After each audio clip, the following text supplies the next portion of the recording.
Okay, this is very exciting. Welcome, everybody, to the first in what's hopefully a long series of CAS Worldwide podcasts, introducing many of our professional solution providers, experts in their fields that are going to help us and guide us through many of the obstacles of business. And today we have the world famous, the one, the only, Eliud Custodio of Turn One Studio.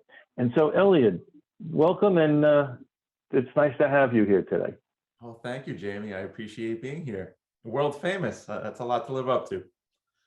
Well, listen, I guess in the world of sales, we exaggerate a little maybe, but we won't. You like that?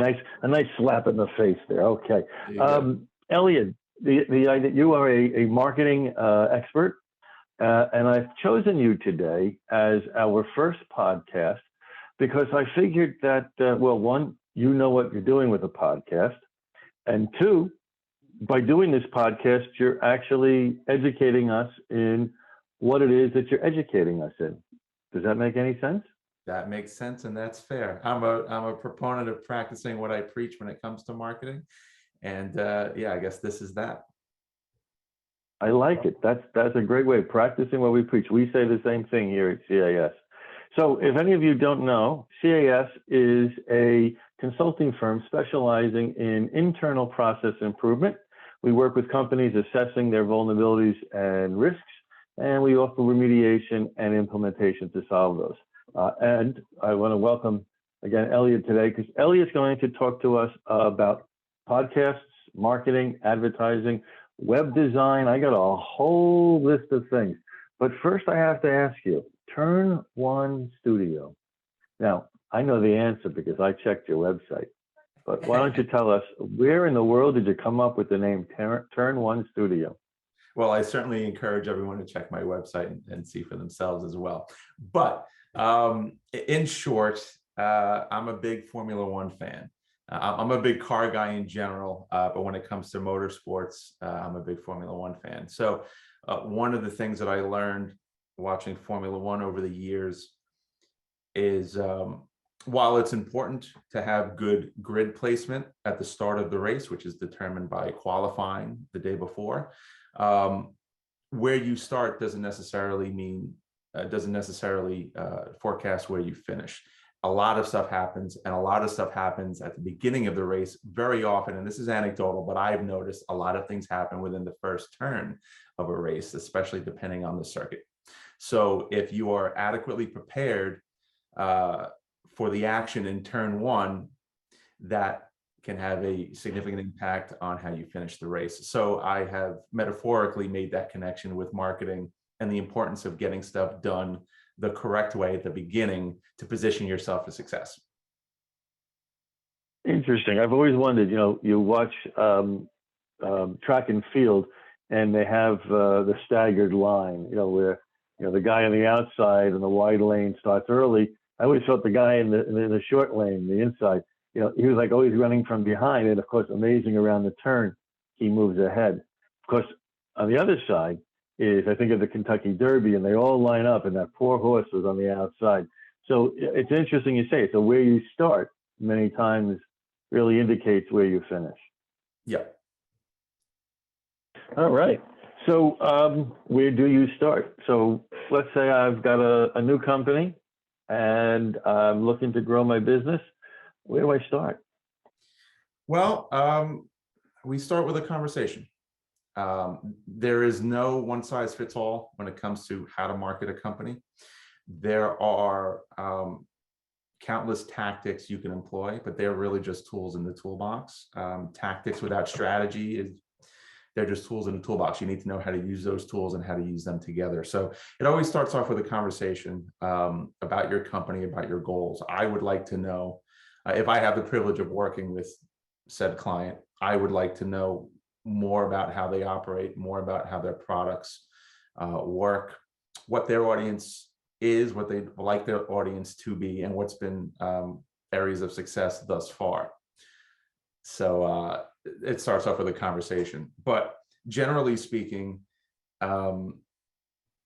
it's important to have a good look. It's important to have a lot of good things, but I think you need a certain amount of polish when you start a business. You're a professional and you should have a good look about you. So aesthetics are important to me. And that's something I always like to talk to clients about: a strong logo, a strong website. Um, yeah, I can't think of any industry where not having a website makes sense. And it's not just a matter of having the right it's not a matter of having a website, it's having the right website, having the right aesthetic. I always remind people, you know, in our careers, when we go for job interviews, we always make it a point to look good, to present ourselves in the best possible light. And the truth of the matter is, unless you're a fashion model or somewhere where clothing is actually part of the business, how you dress doesn't necessarily translate into your ability to do the job that you're applying for. But we all do it. And why do we do it? We do it because first impressions count. As they say, you only have one shot to make a first impression. And while we intellectually understand that on our person, we sometimes forget that our business needs to have the right clothing as well, and needs to make that right first impression. So, starting off with that conversation, and then assessing how they are presenting themselves in the marketplace is a common way to start a relationship. So right off the bat, you're really hitting on that first cylinder of turn one. Right. You're saying, right out of the bat, it's got to be right, and that first turn really matters. In looking at some stuff, you wrote something about don't be afraid to outsource. You want to talk about that for a moment? Yeah, sure. So outsourcing is defined in many different ways. What I'm going at with that comment, and you may be referring to a blog post that I wrote or a video that I produce. I produce a lot of content that helps small businesses understand how marketing works and gives them some good tips and advice. The idea behind not being afraid to outsource, in short, is understanding that what it is that you do, whether you are an attorney or a chef or an accountant, you're in business to do what you do because you're an expert at that.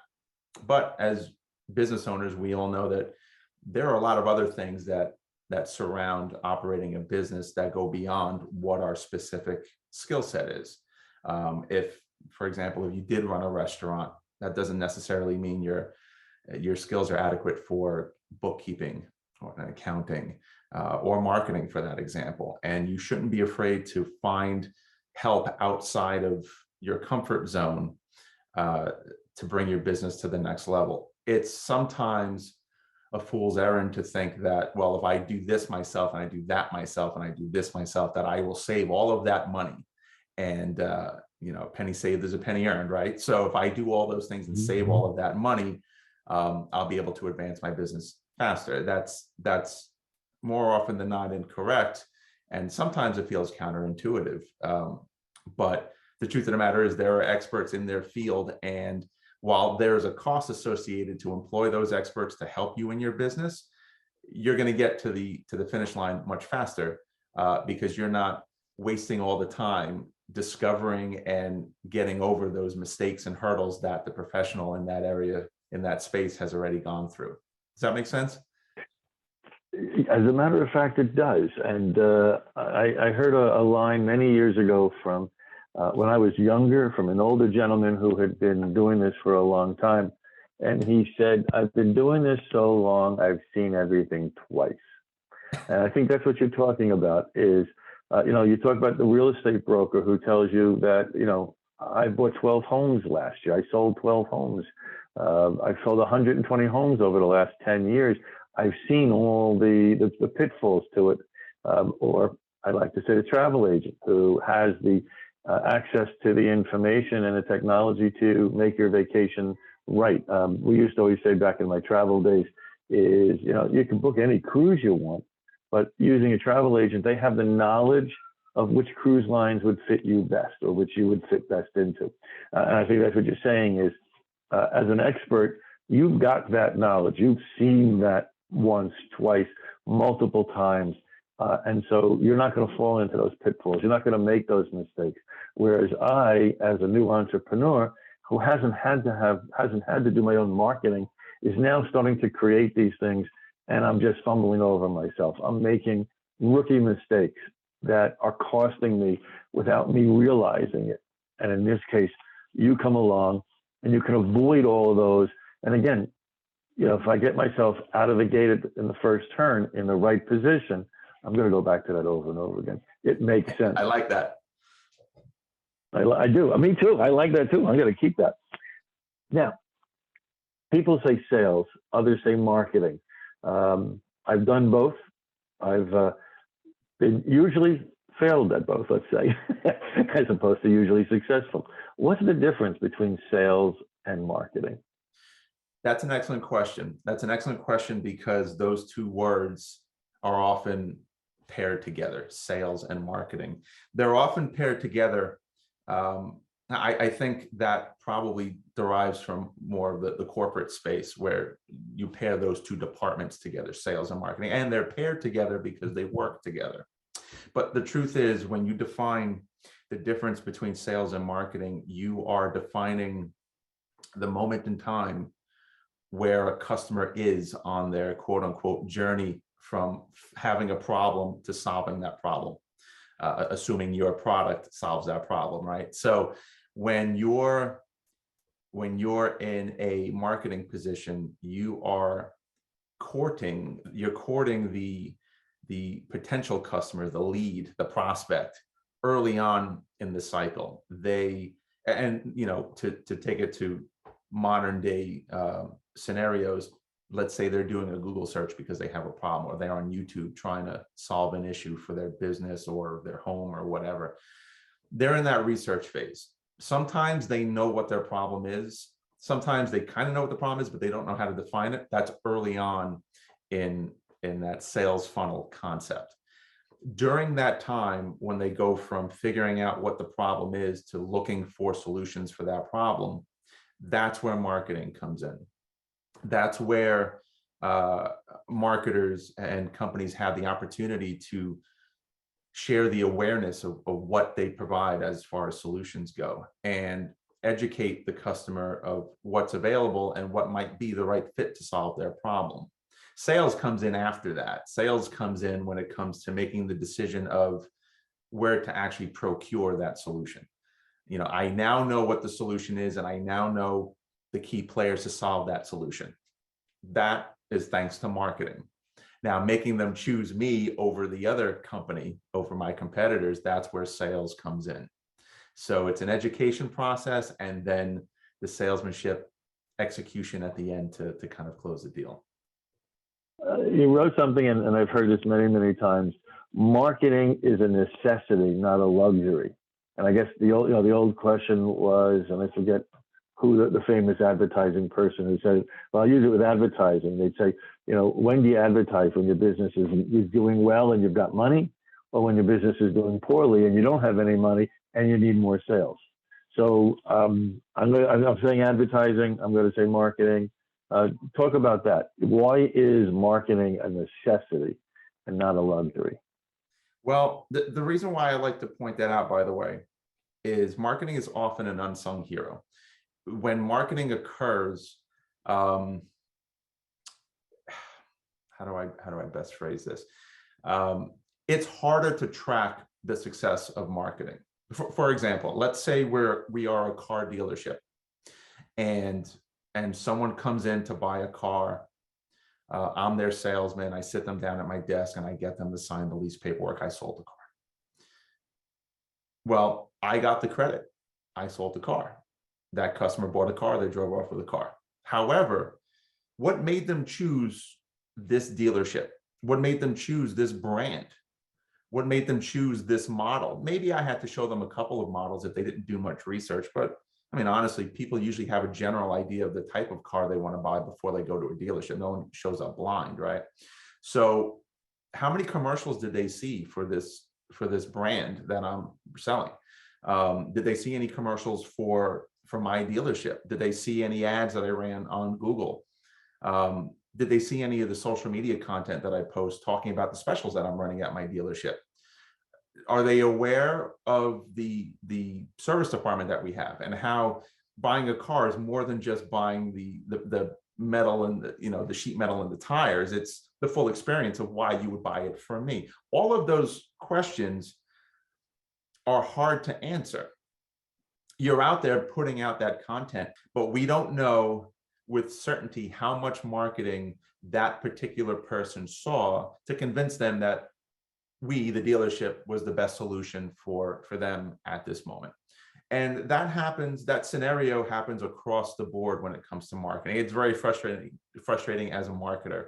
For the longest time, advertising is a component of marketing, right? It's not, they don't necessarily fight one another. It's just another tactic to a marketing strategy. So advertising for the longest time did very well or comfortably adopted print advertising, running ads in magazines, doing direct mailers, that sort of stuff. And over the years, and I'm saying this from someone who spent a lot of years in magazine publishing, I witnessed the transition.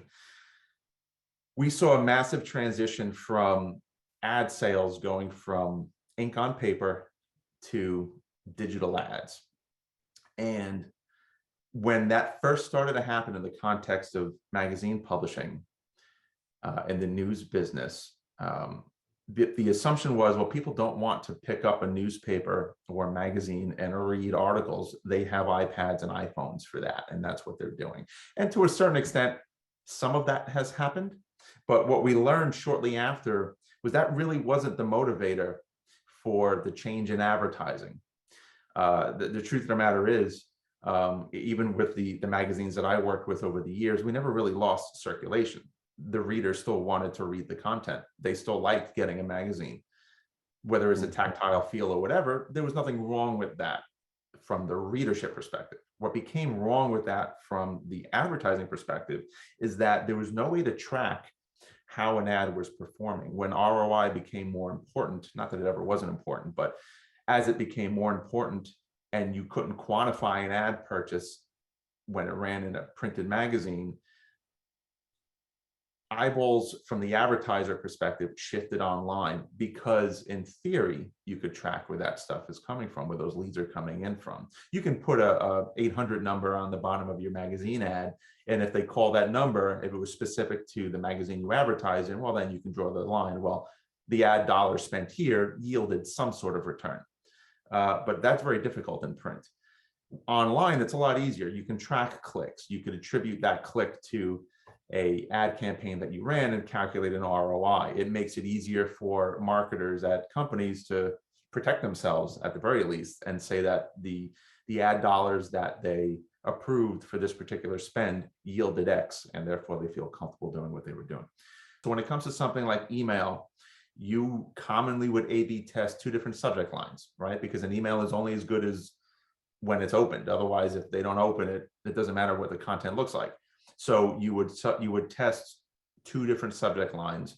You'd send a sample here and a sample there and see which was better. If you had a more passive versus more aggressive call to action in that subject line, if you were cute versus being a little more serious and more professional with your messaging, those sorts of things. So A/B testing is important because when you're doing marketing, especially when you're doing email marketing, because people are quick to unsubscribe and people get hit with junk mail all the time, it's important to be as effective as you can, because if you send enough messages to an audience that really doesn't care about what you're sending, they don't find value in what they're receiving from you, they're just going to unsubscribe, and then your database will reduce. And whether you like, as a consumer, whether you like receiving email promotions or not, the fact of the matter is, from a marketing standpoint, email still remains one of the most cost-effective ways to promote your business. So you really want to protect that list. You want to cultivate a quality list, but you want to make sure that you're treating your list the right way. And when you send something, you're getting the most bang for your buck. And that's where testing at least two email campaigns against one another could help you determine what's the right voice for your audience. And that just reinforces what you were talking about again with digital marketing advertising, is you've got you've got means of measure, and you get immediate feedback. You know, and you get immediate response, like you say. If you send out an aggressive versus a non-aggressive email, and you see which one gets a greater response. Now, digital marketing in particular, you know, it's very popular for a lot of reasons, one of which is the ability to track performance and stuff. But one of the issues that comes up when it comes to digital marketing is making sure that you're not only creatively executing correctly, but you're technically executing correctly. And when you were telling me about, you know, you're sending out messages and you're not sure if they're reaching the intended audience, and then them unsubscribing would be a way to say that they received it. What can commonly happen when you employ a third-party mail service like a MailChimp or Constant Contact or whatever, if you misconfigure how you set that up, your messages can easily wind up in the spam folder. For example, you have your Eliud@turn1studio.com email address. And when I use a third-party email program like MailChimp, they are sending on behalf of my domain, turn1studio.com. I don't want to get too far in the weeds here, but if you could follow me, what I'm trying to explain is a third party is trying to send email on behalf of the authority of my domain. If that is misconfigured on the domain level, spam filters will think it's junk mail, that someone is trying to spoof an email coming from your organization when they don't have the actual authority to. And there are technical things that have to be configured to make sure that that doesn't happen. That is something most DIYers would not know. And that's a great example of how you could be spinning your wheels, doing your own email campaigning and miss that. And while your content may be fantastic, it may be winding up in junk mail folders because you didn't have the technical knowledge behind the right way to digital market. Is anybody seeing this? Is anybody reading this? And that's why an expert like you is so important, because if no one's seeing it because it's getting stuck in technology, then I'm just spinning my wheels in the mud and I'm getting nowhere. Okay. Couple of interesting things. In looking at your website, you do a lot of stuff. I do. You are, I started to rattle it off. Are you ready? Fasten your seatbelt. SMB marketing, e-commerce, video, consulting strategies, consultative strategies, graphic design, web development, photography, video production, social media management. And then I saw there was a more button and I just stopped. I couldn't know anything else. And there was, are you good at many things but great at nothing? What are you? I am very good at a lot of things. And that's a weird thing to actually say because that sounds so conceited actually. But I feel comfortable saying that because the services that I offer, all of them dovetail. When necessary, I bring in talent on certain projects to handle certain areas of the project. But by and large, I do it myself. I've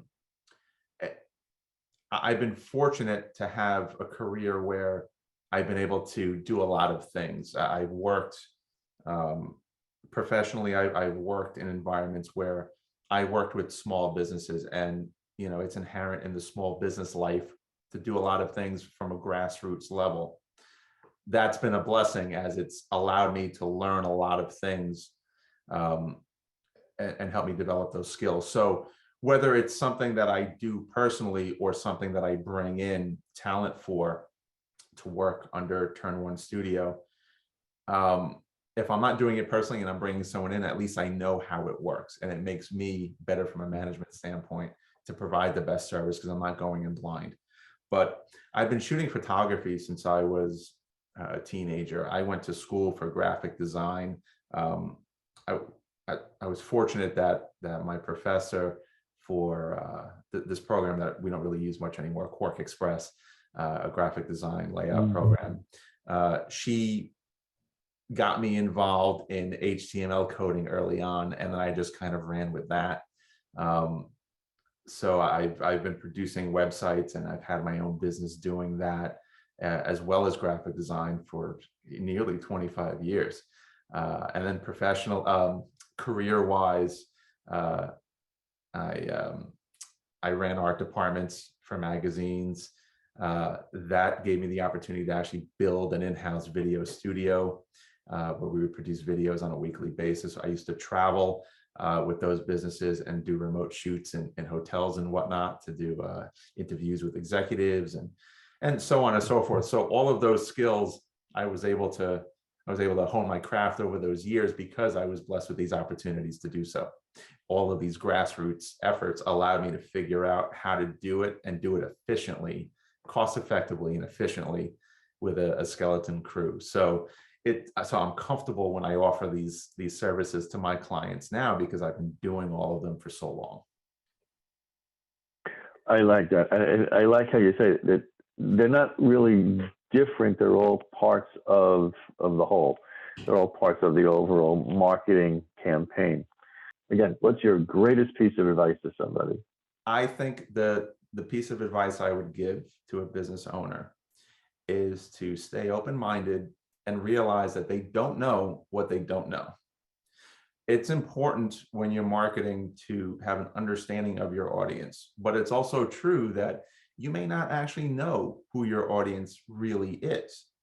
You may think that your audience is X, but with a little experimentation, you may find that your audience is in fact Y, right? There may be some surprises along your journey of being a business owner, and you need to be open to that. Things aren't always black and white. And even if you're right today that your audience is this, audiences change. And you need to keep an open mind and understand that you don't know what you don't know. Things change, and you follow best practices. You observe how your marketing efforts, at least in the context of what we're talking about, your marketing efforts, how they're performing, and you pivot accordingly. There you go. There it is. Words of wisdom from one Eliud Custodio of Turn One Studio.